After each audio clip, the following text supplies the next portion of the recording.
Yes, hi guys, hope you're well today. And in this video, I'm going to be chatting to long-suffering AFC Bournemouth fan Peter Bell. Well, I say long-suffering because that's what our fans have always been regarded as over the years. Not so much recently, though, and that is mainly down to one man who's going to be the subject of this chat. In fact, the subject of a book that Peter himself wrote. So I can't wait to hear about this book. But first and foremost, Peter, how's it going? Hi, Sam. Nice to hear from you. Thank you very much for inviting me on Back of the Net. Absolutely no problem at all. How are you coping this international break? Isn't it horrible? It's not so good without the football, but I've got a lot of things on, I suppose, with the book launch. So I'm pretty busy at the moment. Yeah, superb. Well, we'll certainly chat about that. So many people may know you online on Twitter and various forums as the author of Chimes, the AFC Bournemouth website that blogs all the time about all things Cherries. But can you tell me a little bit about yourself and how you got to support AFC Bournemouth? Yeah. I mean, back in the I'm a bit older than I like to say, but back in the 80s, I suppose I started really following. I mean, I knew about Ted McDougall in the 70s, players like that. You can't not when you live in Bournemouth. But probably, I suppose, David Webb was the first manager's team that I went to see, and then Harry Redknapp's. And obviously, I got a bit of a bug there because Harry did exceptionally well. Yeah.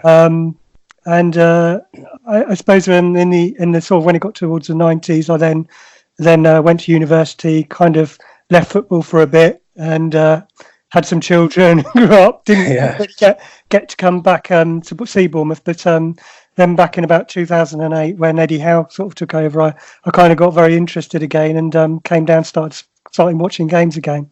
So it's been a bit of an on-off sort of love affair, but I've been rather spoilt, I would say, the last decade. Yeah, well, that's right. I mean, you must have thought that Harry Redknapp was the peak of where we could get to, but the last sort of 7 or 8 years have changed that somewhat. But as a regular reader of your website, Peter, you seem to hit the right spot in remembering the history of the club, but also sort of asking the right questions about what's going on the pitch and why the club isn't maybe performing sort of every so often. But despite that, do you still have to sort of pinch yourself in terms of where we're at? I guess so, in a way. I'm kind of a bit. I don't know. Recently, I've been a bit more worried about that. Some of the fans sort of like are getting a bit blasé about us being in the Premier League, and as if it's a normal thing, sort of thing. Because every year we stay up, I think, is quite exceptional, really. And I think the rise to the Premier League was really quick, and I think the reason as well, one of the reasons why I wrote the book was because I wanted to kind of reflect on, how quick it has been, and the kind of normality. This is not maybe normality, even though we think it is now.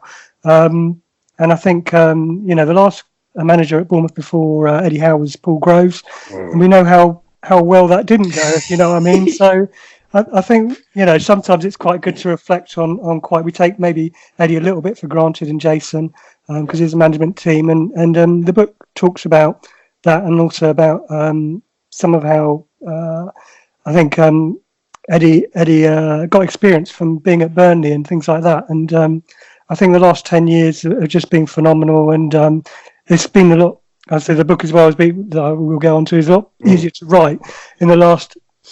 Since the -17 season than it was. I've done 25 years, so the seasons before that are very historic, very, very hard. The match reports were not so easy to do because they weren't very favourable most of the time, and there was financial problems as well. So we are very lucky to be where we are. Yeah, I agree. So in terms of your book, obviously, you talk about the rise of AFC Bournemouth since Eddie Howe came back. In fact, it's 7 years to the day, this very day, that him and JT returned. Fantastic. And isn't that amazing? You couldn't have timed it any better, to be honest. So I can't say I meant it on purpose. So in terms of the, Eddie's early years, and, can you tell me a little about that in terms of what you mentioned in the book? Because obviously a lot of people, maybe sort of Johnny-come-lately football fans only know Eddie Howe as the manager rather than the footballer. Yeah, I could be a bit like that as well myself, I suppose, couldn't I? Because I missed a lot of the games when Eddie was playing. I focus very much on I wanted to sort of work out how, a player from the lower leagues who maybe didn't get to the very top tier, he got to, I think, level League One with Portsmouth, and he only played 2 games there. Yeah. I wanted to say how come a youth team coach as he was could take Bournemouth, from a league to 91st, I think we were in the league, to promotions and eventually to Premier League. And looking at his player career, you kind of get some aspect of what he did in those early years when he was captain for the team. And some of his comments there are very revealing in his mentality and the kind of person he was. He wasn't the biggest defender, he had to scrap a great, you think like someone like Steve Fletcher, trying to score goals again. I know he wasn't, but he's on our team. All these 6 foot players, and he was only, I think he's 5'7" or something like that. Yeah. He had to rely on his ability and his jumping and things like this to win headers. And obviously when he got injured, those sort of things, became a problem to him. And his playing career is quite sad, actually, I think, because he had a lot of talent, he was on the verge of maybe getting some under 21. He did get some under 21 call-ups. He got to the Toulon tournament, and things were just happening to him when he was going to Portsmouth, and then it all went very wrong. So those early years I found quite inspiring, just to hear some of his match comments about when he was captain, and he was captain when we had the new ground, and he led the team out there, which was something he got over Steve Fletcher, because he was going to be the captain at the time. So that was quite interesting as well to read about that again. Yeah, I always remember his partnership with Ian Cox at the back. They were absolutely solid. And he scored a few goals for Bournemouth. I remember one in the winning penalty against Blackburn in the League Cup. I remember that. I can't remember what the full-time score was. It 3-3 or something, and then it went to penalties. So, yeah. And then West Brom in the FA Cup at home, he scored the solitary goal there to put us into the next round. And West Brom were a decent top flight, or maybe second tier team at the time. So yeah, I'll always remember that. So whilst he maybe like you say, it was a shame his playing career was cut short, but then obviously he was given the opportunity to manage AFC Bournemouth. Did you honestly expect him to be anything other than a sort of run-of-the-mill manager that will just help us to tread water like all the others? I thought it was when he was first appointed, I was shocked, because he was 31, 29 when he finished playing, 31 when he became the manager, and all his experience was really learning off. This is the other thing, is that he learned from people like Sean O'Driscoll and Kevin Bond, who was the manager at the time when he became the youth coach. In that sort of 18 months from hanging up his boots or whatever, all of a sudden he was going to become the Bournemouth manager. So you think like the people that had come before him and they hadn't managed to make Bournemouth a success. What was this young lad going to do? He played a few games for us, but obviously he was loved by the fans because of they brought him back from Portsmouth as a player with the player share thing, and we just hoped it would go well for him, but it was. Nobody, I don't think. Adam Murray must have been fantastic. His insight to know how good Eddie could possibly be. But he obviously has a way with people, and a very good teacher, and gets the best out of people. A very good motivator, and for the fans, I guess we'd seen it a little bit as when he was a captain, and the way he motivated the team and in some of his program notes. But I don't think we really knew how good he was until that first season, and to keep us up. And some of his quotes around that time are really inspiring, just to read them again. Hopefully people will read them again in the book and see some of that. Yeah, that's going to be really interesting, actually, to read, because with the power of hindsight, you can look back and think, what a learned quote that he made. It's not like he's just, reeling out cliches. So was that the point where you thought and realised, hang on a sec, we've got a special manager here, when he saved us from going down, and then basically got us promoted the following season? Yeah, absolutely. The thing is about Eddie, I also found a little bit more about his character as well. He's quite humorous as well, and I think maybe that's lost to us today in his Premier League when he talks. He doesn't always come out, he has to be a little bit more refined and things. But in some of his earlier years, he came out with some really good. I've got one here. I'll read it out. This is just when when this was before he was made Bournemouth manager, he was the youth team coach, and they were asking him, what would it feel like if you, eventually could become manager of the club? And so here we go. He says, yeah, Eddie wasn't ruling himself out of rising to the challenge one day. Eddie knew it would be not be an easy job to do, but you can tell that he liked the prospect. With the humour of his replies to any such suggestions. I've seen how Kevin works, Mrs. Kevin Bond, works behind the scenes, and so far it hasn't put me off. I know what will be required, but it's another thing going out there and doing it. It's a big workload being a manager, and it's a very hard job to do properly. But I'm told it's a lot better if you win on Saturday. That's very so good. those sort of things, I think, are great, and I'd love to hear more of them say that today. He probably does to the players, but we don't always hear it as fans. Yeah, one of the sort of attributes of Eddie that I've always admired seems to be his humility, but he's also ridiculously driven. And in most interviews you hear of, obviously maybe post-match he's, in not so much of a good mood once we've lost. But then you see these kind of interviews that he does, off the cuff with different sort of media organisations where they're obviously looking back at his recent times with AFC Bournemouth. And he seems to be very humble. Would you say that's a fair assessment of his character?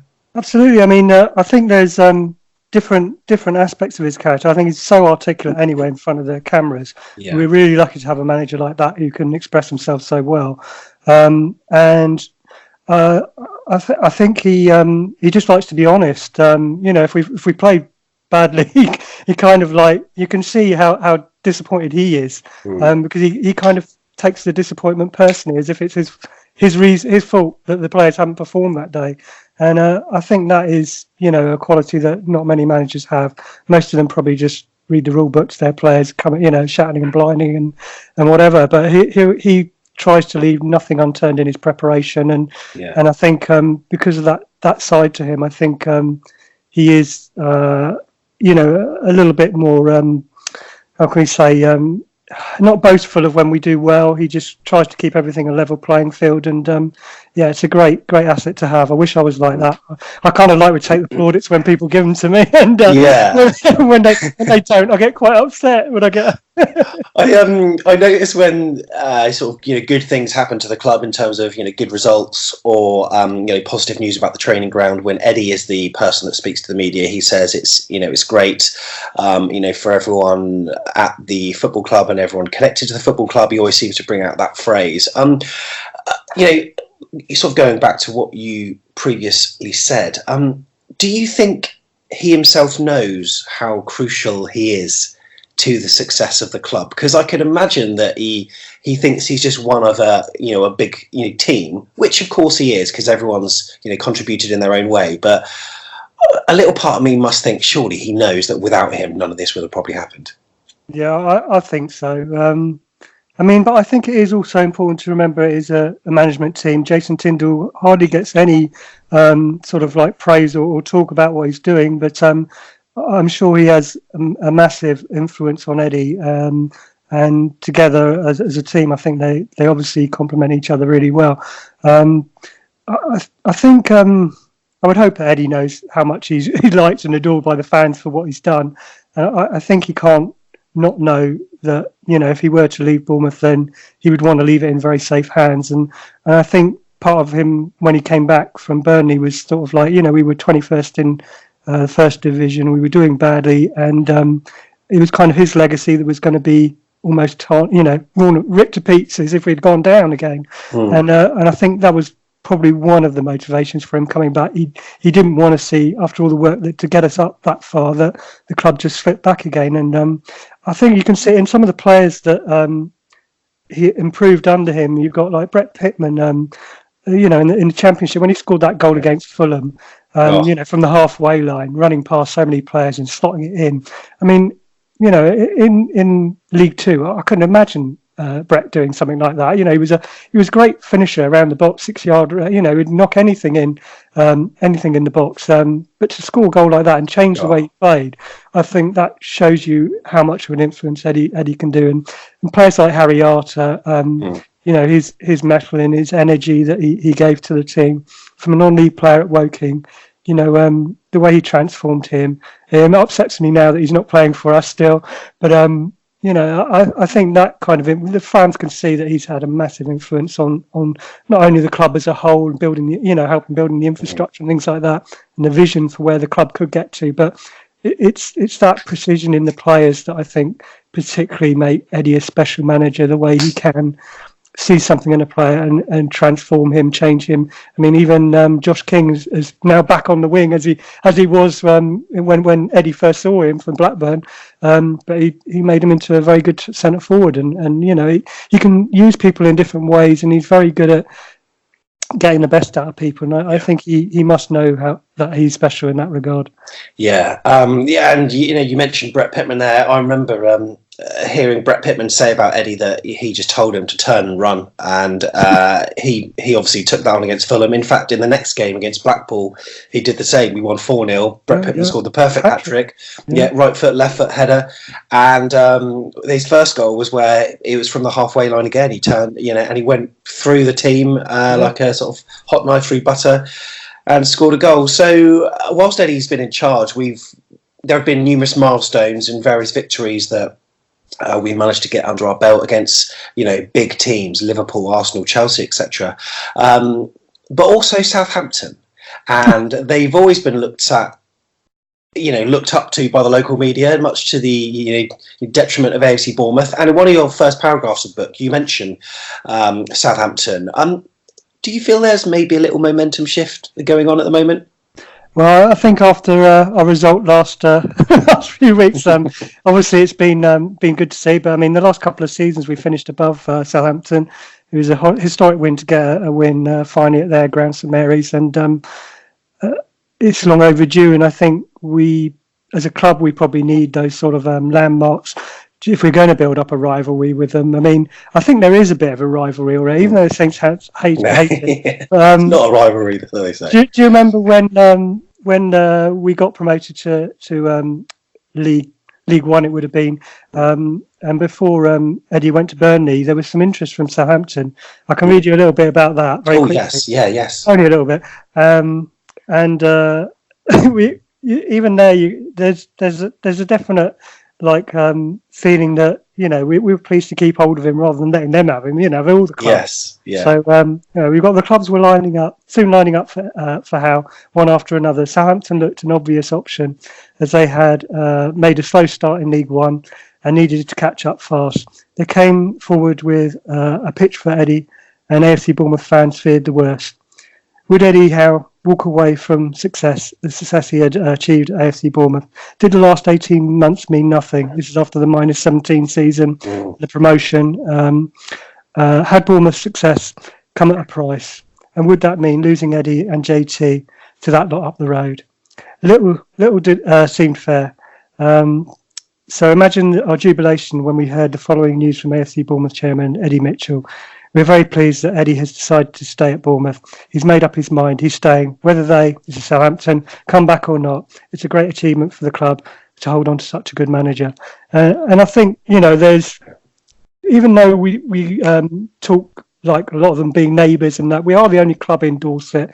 And I think we should be proud of that. And if we want a rivalry with Southampton, whether they want it or not, we should be able to have one, whether they like it or not. And I don't think there's any problem in that. And I think the more success we have in the Premier League, I think eventually it will happen. That's if, of course, Southampton managed to stay there as well. Yeah, well, that's it. Well, whilst he didn't join Southampton, at a later date, he did join Burnley, and that's also documented in the book with its own dedicated chapter. And some people sort of, I notice when the media talk about it, they tend to sort of gloss over the Burnley time, and they just sort of mention he was there since the start, and they don't really mention it much. But what were your thoughts around that time when he left for Turf Moor?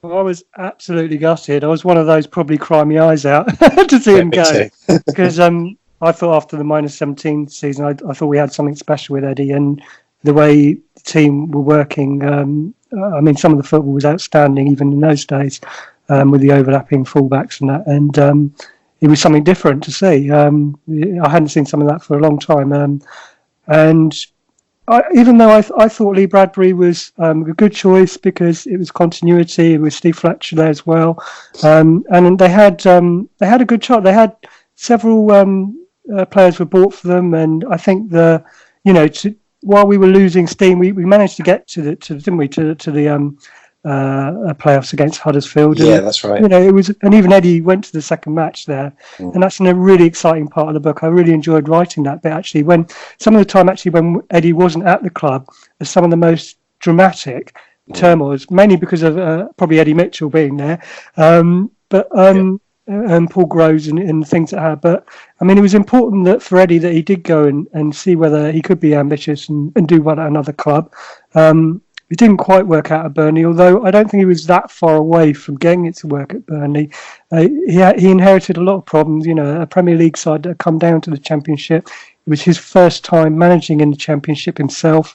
So there was a lot to take on from that point of view. He had very good players, but maybe players who thought, we should be playing at a higher level.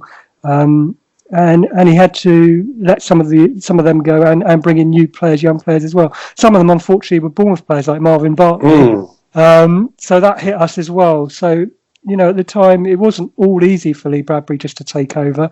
He was going to lose. He also lost Danny Ings after he played so well against Huddersfield and that. And there were some others as well. I think we lost a goalkeeper as well, I think. And I think the time at Burnley was very important for Eddie because he learnt so much. Because he had better players to manage, and I think the teams he was playing against would have taught him a lot. The Nottingham Forest, Leeds United. He would have brought that back to Bournemouth when he came back, and we flew, didn't we, through Leeds? Yeah, we were right down the bottom, and he just went on a winning run, and the players just took to him immediately. Some of those obviously had seen him before, and like Harry Arter and Mopue, they were. Knew what he was like, but many of them were new, and bringing in players like Tommy Elphick and Steve Cook, we just went on a great run, really, didn't we? Yeah, that's right. I mean, whilst that time at Burnley, I think may not have been considered a success in terms of maybe Burnley fans. I think he did sign, as you say, a number of players that that were there when they were starting to rise up. From League One to the Championship, etc. That's right. Yeah. Actually, his best scorer he got. Yeah, did he also sign Charlie Austin? Yeah, that's right. Austin. Yeah. Very interesting time. Well, from what I've heard, this book sounds incredible. So I appreciate all the hard work that's gone into this. It really does sound good, and I have to say I certainly recommend any Cherries fan should be getting their hands on this book when it comes out. It's in digital and paperback formats, and it's an amazing trip down memory lane. What other things can people look forward to in the book? Any other little nuggets? Yeah, I mean, I haven't purposely gone and interviewed the players themselves. I thought Neil Meldrum did it very well in his book. That's the Fall and Rise of AFC Bournemouth. I thought that was great. I was kind of asked by a publisher whether I'd do something on AFC Bournemouth a few years ago, 2013, and they wanted me to write almost 100-year sort of, and I thought, well, that's quite hard, and it's been kind of done. Kevin Nash did a great book, 100 Years on the Cherries, and I just wanted to really focus on something that I felt would be, a value to the Bournemouth fans. Yeah. I obviously centred on Eddie eventually after looking at some things that I could do. And the 25 years, I think it was a nice little time to reflect on what's happened. So it's very much it's not only a biography of Eddie, it's also about the club, what we've done over 25 years. And in that, even though I did try and get the club to do, I really wanted Jason Tindall to do the forward, but unfortunately I couldn't get him to do it. Oh. I did approach Eddie and some others as well, but the club's been very helpful. Neil Thatcher, he helped me with a few early drafts and gave me some indicators of what I could do, what wouldn't be advisable. Yeah, and, okay. So the club hasn't exactly ignored me, and they're trying to keep Bournemouth in the Premier League and do other things. Yes, of course. They'd already done, as I say, a book with Neil Meldrum, and I felt, okay, let's do this from a slightly different point of view. So you might not get gems as in, I never knew that before about him. But hopefully I've captured some of the emotion and some of the feelings, like when we went to Charlton, I've got a bit on there, that feeling. I can read you a little bit on that if you like. That moment when there was commotion in the crowd, and sort of like something was going on at Watford, and we didn't know what it was, and suddenly there was this rumble in the crowd. Suddenly the 1-1. Is it really 1-1? Is somebody scored? Yeah. It was late on in the game. It was only about 8 minutes left of our game against Charlton. We were winning that quite happily. We were just trying to get them to score another couple of goals so we could get to 100 goals in the season, thinking that the title was going to be Watford's. I'll tell you what, Peter, we'll actually play a bit of audio from that day now because I just want to relive it again. Towards the goal, pick the ball out the back of the net and put it on the... What have they drew, Adam? I think there must be a goal at Watford. Cherries fans are celebrating. We'll get news. It is 1-1 at Vicarage Road. What a minute in the Championship season. Matt Ritchie scores and Sheffield Wednesday equalise at Vicarage Road within seconds. Bournemouth at top of the Championship table with 5 minutes to go at the Valley. When it happened, it was just such a different feeling from maybe the season before when we got promotion, 2 seasons before when we got promotion second behind Doncaster at Tranmere. You know, it was kind of like we weren't allowed to celebrate that almost. Yeah, that's right. You know, and we had a bus tour and that, but it was kind of like an empty, you know, we were second when we could have won it. You know, we only got a draw at Tranmere, and this was like everything came together on one day, and it was just like, I was so pleased because I'd put a bet on Bournemouth at the start of the season. Oh, wow. To be the champions. And I thought, like, oh, well, that's blown it, hasn't it? What's going to do it?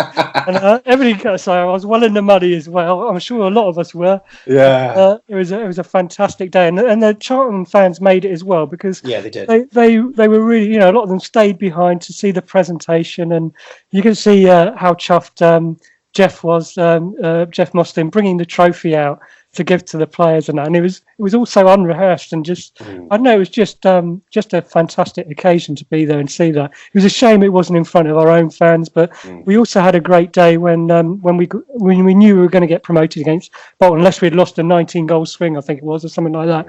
So that day was also a special night, and that's very much covered in the book as well. So I'm hoping people can take inspiration from some of those days again, and also 15% of the book, I must say, goes to Julia's house, Children's Hospice, which Eddie Howe is patron of. So I wanted to do that as well, because none of the other books that I know of had given a little bit back to charity as well. I wanted to do that for the community. And I just hope that, you know, a few Bournemouth fans get the book in their Christmas stockings or whatever. I've done it as a self-publishing book.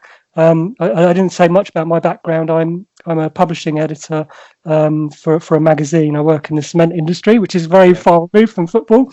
But I do work with text and things like that. And I thought, well, it's a chance for me to do something my two loves, Bournemouth and journalism, together. Yeah. So for me, it was interesting for me to do a book completely by myself without a publisher as well, which is very difficult, I found out.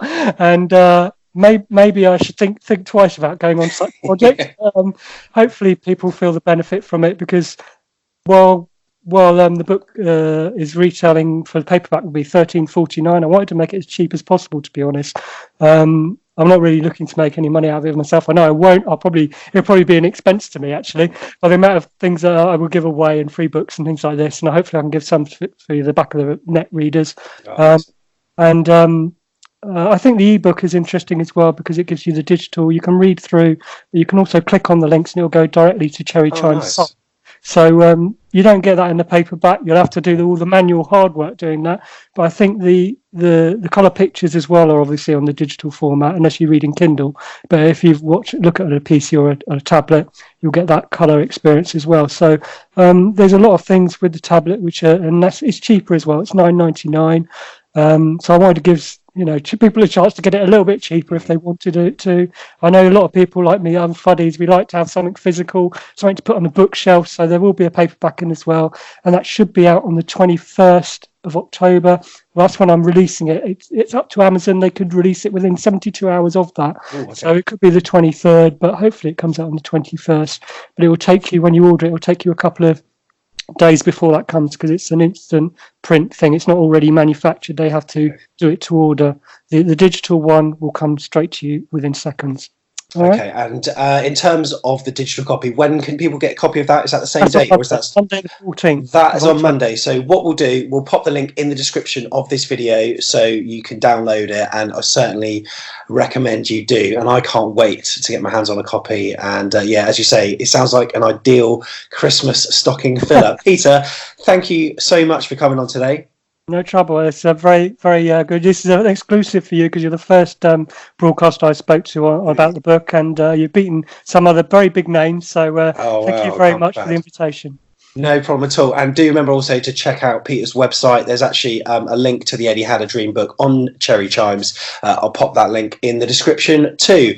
So yeah, Peter, thank you once again. And hopefully we'll get through this next 7 days of no AFC Bournemouth unscathed. But no doubt I'll see you at Norwich. Yeah, and very best of luck for the podcast for the rest of the season. It's a great service you do. So thank you very much for all the Bournemouth fans. Thank you very much. And we'll see you in the next video. Cheers.